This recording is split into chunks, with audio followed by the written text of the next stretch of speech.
Fala, torcida que canta e vibra. Bom dia, boa tarde, boa noite. Hoje, segundou, hein? Segunda-feira é braba aí, dia 24 de agosto de 2026, pós-rodada do fim de semana do Campeonato Brasileiro. Palmeiras que goleou o Vasco no Nubank Park ontem, 4-1. Baita jogo, né? Belo jogo do Flaco Lopes aí. Segundo tempo muito bom do Palmeiras, que volta a abrir aquela gordurinha em frente ao Flamengo, que perdeu para o Cruzeiro no Mineirão. Resultado normal, no meu ponto de vista, porque o Cruzeiro é um time muito forte, principalmente jogando em casa, né? Então, é isso aí. Vamos acompanhar aqui, então, a galera do G4 aí, o Massini, falando dessa vitória do Palmeiras de ontem, né? E, galera, antes de mais nada, não se esqueçam de se inscrever no canal se não for inscrito, ativa o sininho aí, deixa aquele like maroto para ajudar no canal e compartilha no grupo do WhatsApp para trazer mais palmeirenses para assistir o nosso conteúdo, beleza? Então, sem mais delongas, vamos lá então ver o que o Massini tem a dizer desse jogo de ontem. Agora, para o jogo, o que aconteceu no primeiro tempo é um problema tático, sim senhor. Porque o Abel manda o Marlon Freitas recuar para fazer a saída de bola. Então, ontem você tinha Giai lenhando a bola, né? Aqui do lado direito. O Marlon que recebia a bola para fazer o passe. Do lado dele, o Barbosa. Você forma a linha de 4. Uma linha de 4 inútil. Por quê? Você espeta o Alan de um lado, espeta o Arthur do outro. Você fica com 2 jogadores espetados. O André some, porque não tem espaço para ele receber a bola. E o Marlon vai passar a bola para quem? Para o Maurício, que vem 2 no cangote. Para o Flaco, que vem para trás para receber com 1 ou 2 no cangote. E o Vitor Roque é a mesma coisa. Então você tinha um espaço onde o Marlon tentava achar o passe e quem recebia ou estava de costa, com 1 ou 2 marcando atrás, né? Ou não tinha condição para onde progredir. Pois bem, o que muda no segundo tempo? O que muda? Ele libera o Giai. Vai para o lateral. Exatamente. Faz uma linha de 4 com os 2 zagueiros. Exato. E o gol sai assim, não é porque saiu o Barbosa e entrou o Murilo. Não foi por isso, mas se você puder observar, o primeiro gol do Palmeiras é um passe milagrosamente que o Giai acerta para o Alan.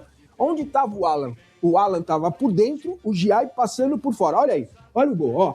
O Flaco também estava fazendo o facão para receber a bola. Ali você tem 1, 2, 3, 4 jogadores do Palmeiras em condições dentro da área para arrematar para o gol.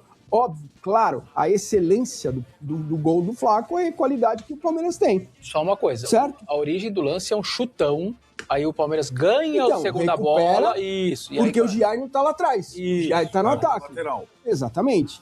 Então, assim, é um problema tático, sim, né? E aí o time se solta e aconteceu de novo. O Palmeiras tá ganhando confiança. Estranho, né?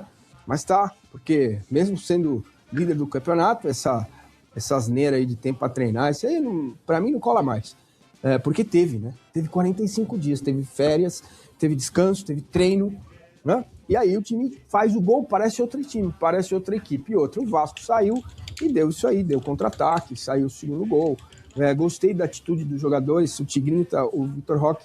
Ninguém quer saber que o cara se operou o tornozelo, certo? Ele fez uma cirurgia no tornozelo, né? Então o jogador tá ainda voltando. E o Abel tá bancando, tá insistindo.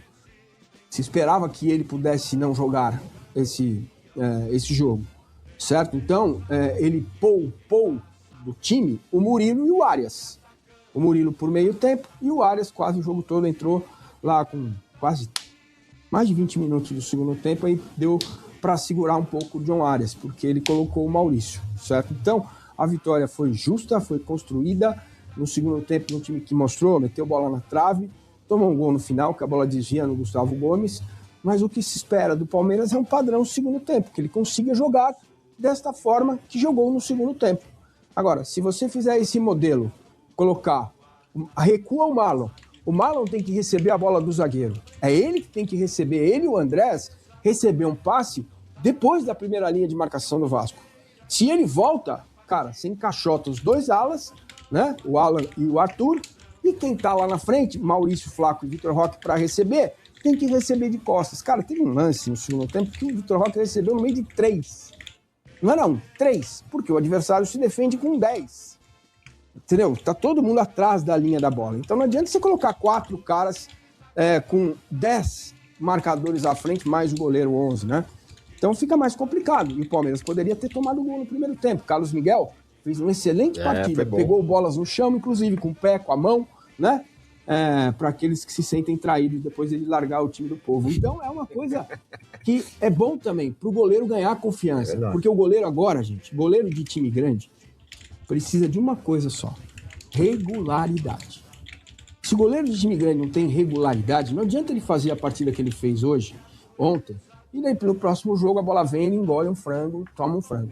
É regularidade, é isso que precisa ter o Palmeiras a partir de agora. O Tomazella eu não conheço, goleiro da Portuguesa, estava na Série D, né? E foi contratado com um contrato até o final do ano, para ser avaliado. Porque hoje o Palmeiras tem o Carlos Miguel, o Lomba, o Kaique foi negociado, e vai ter o Tomazella para jogar até o final do ano, nesses próximos 3 meses e meio aí. Ô, Vessa, você falou, prepare-se que eu trouxe a lupa. Vai. Qual é a lupa, Vessa? Zé da Lupa! Zé da Lupa vem para informar. Primeiro, que a cena da troca de camisa é algo bastante patético, na minha visão. Aquele negócio.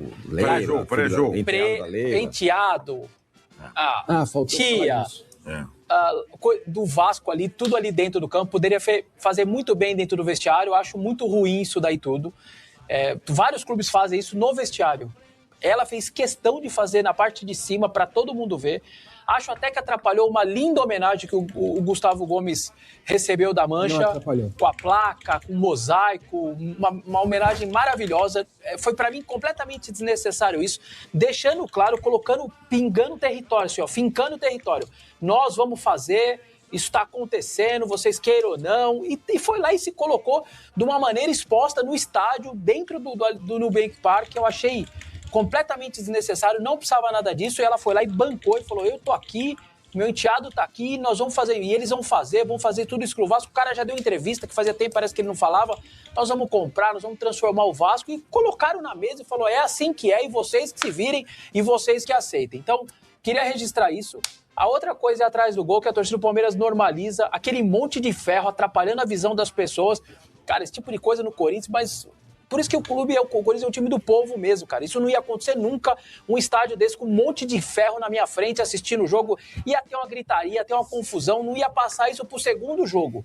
E os caras também normalizam isso. Fora aquela placona lá no meio que o Massa já falou, que atrapalha muito as pessoas com deficiência que ficam ali e tal. Aquilo ali o Massa já tocou, que aquela placa também se normaliza. Então, dito isso, que eu acho que foi bem ruim, tanto ali atrás, aquele palco, aquele monte de ferro ali, e a tia nessa cena aí da camisa do Vasco e tudo mais, o jogo, pra mim, o 4-1 é bastante mentiroso,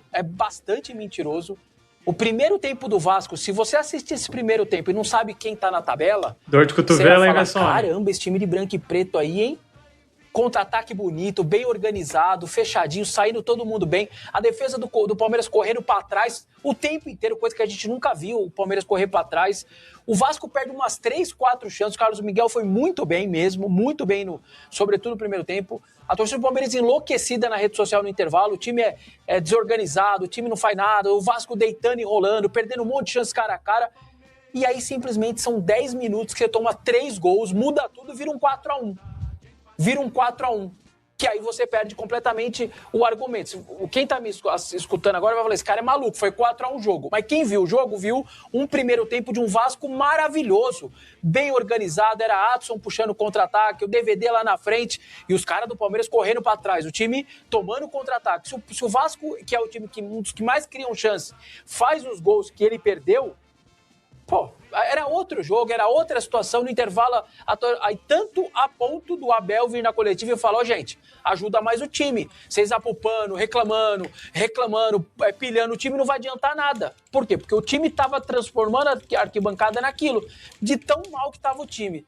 É que aí volta, toma 3 gols em 10 minutos, vai tudo por água abaixo. O bom jogo que o Vasco fez, porque para mim fez um bom jogo e merecia ter ido pro intervalo com a vitória, e aí termina num 4-1, que aí vira meio que indiscutível. Você é um maluco de estar falando que um 4-1 o Vasco jogou bem. Jogou muita bola no primeiro tempo. Gostei muito do Vasco, organizado, criando as melhores chances, fazendo o goleiro adversário trabalhar pra caramba. E como visitante, irritando a torcida local. Mas depois tudo vira, tudo muda. Mas, enfim, no final das contas, ganhou quem tem melhor investimento, quem tem mais time, quem tem mais momento, quem tem um trabalho mais longevo, e tá tudo certo. E era o esperado.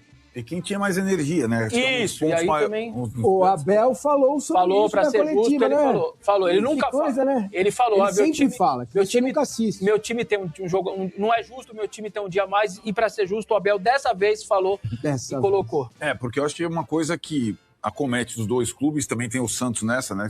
Que é o próximo adversário do Palmeiras. São times em 3 frentes, e o Galo, né? São esses 4 times que têm 3 frentes. E a situação do Vasco é um pouco o que o Vessa falou, ela é um grande dilema, porque o Vasco criou casca e confiança para jogar dessa forma nas Copas. Sobretudo depois de eliminar o Fluminense na Copa do Brasil e por também ter eliminado o Olímpia, que tinha ficado na frente dele na fase de grupos da Sul-Americana.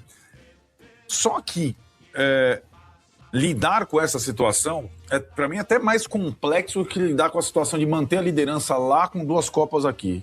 Zona de rebaixamento com 2 Copas. A gente estava conversando sobre o São Paulo e Boca. O Vasco tem 2 Bocas. É o Vitória e o River, provavelmente. Como é que ele vai fazer? Porque o jogo do Vasco contra o Santos foi idêntico. O Vasco jogou bem até tomar o primeiro gol. E perde um monte de gol, igualzinho. Aí 3-0 Mesma coisa, Foi mesmo. E aí ele já tem um saldo péssimo, né? Então é difícil, cara. É difícil lidar com essa situação. Agora o Palmeiras vai ter... E acho que o Abel tá um pouco se antecipando. Enquanto o Flamengo no Brasileiro vai ter a semanona para preparação, ele vai jogar o clássico com o Santos. Mas aí não tem como. Se não tem você como. Quer ser protagonista, não tem como. que disputar os 3 campeonatos. Então, pode correr. Não dá. E outra, você teve férias, teve pré-temporada. O que eu acho... Tem elenco para gerir. Tem elenco, mas não tem a fartura que, por exemplo, tem o Flamengo. Não, essa é outra discussão. Então, para fazer os revezamentos que ele gosta de fazer. Bom, é isso então, né, galera? Acho que acabou aqui o que eles falam do jogo mesmo em si, mas pontos importantes aqui que eu gostei, que o Mancini até fala, né, que o Palmeiras está ganhando confiança novamente, é uma coisa que a gente comentou no pós-jogo do Cerro aí durante o meio da semana passada aí, que mesmo apesar da vitória feia, né, do Palmeiras contra o Cerro e tudo mais, a classificação, sem dúvidas, poderia alavancar, né, um pouco da confiança do Palmeiras. E o jogo de ontem a gente comentava, né, que era imperativo para essa confiança continuar embalando e crescendo para o resto da temporada, né? Então essa vitória de ontem, sem dúvidas, foi muito importante aí, né? E vocês, torcedores, eu lembro que eles comentaram ali do Tia Leila e do Marcos Lamáquia lá com aquela patifaria de troca de camisa no meio do campo lá, aquelas coisas. Eu vou me abster de comentar aqui mais sobre isso para não dar nenhum problema, mas assim, conflito de interesse, a gente não sabe, né? Isso ainda vai dar muito pano para manga. Comenta aí, deixa a sua opinião. E a última coisa que eu gostaria de chamar a atenção é do Vessone, né? O Vessone falando aí do primeiro tempo do Palmeiras, realmente ele tá certo, o primeiro tempo do Palmeiras foi muito abaixo, o Massa também falou, né, que foi mal, mas assim, o jeito que o Vessone tá falando ali que o Vasco jogou, meu pai do céu, tá parecendo que ele tá falando da seleção de 70, né? Como assim, Vessone? Menos coração, Vessa, menos. É isso, né, galera? Então vamos ficando por aqui. Mais uma vez, não se esqueçam de deixar o like aí, que ajuda bastante. Compartilha o vídeo em grupo do WhatsApp. E a gente volta a qualquer momento. Tem uma bomba que acabou de sair, que parece que realmente o Manchester City também fechou com o Alan. Parece que agora já está tudo certo entre Palmeiras e Manchester City também. E é questão de minutos aí para o Palmeiras e o Manchester City anunciarem essa venda, contratação do Alan. Galera, mais uma vez, muito obrigado. Não se esqueçam de se inscrever no canal, ativa o sininho, compartilha, avante palestra e até a próxima. Valeu!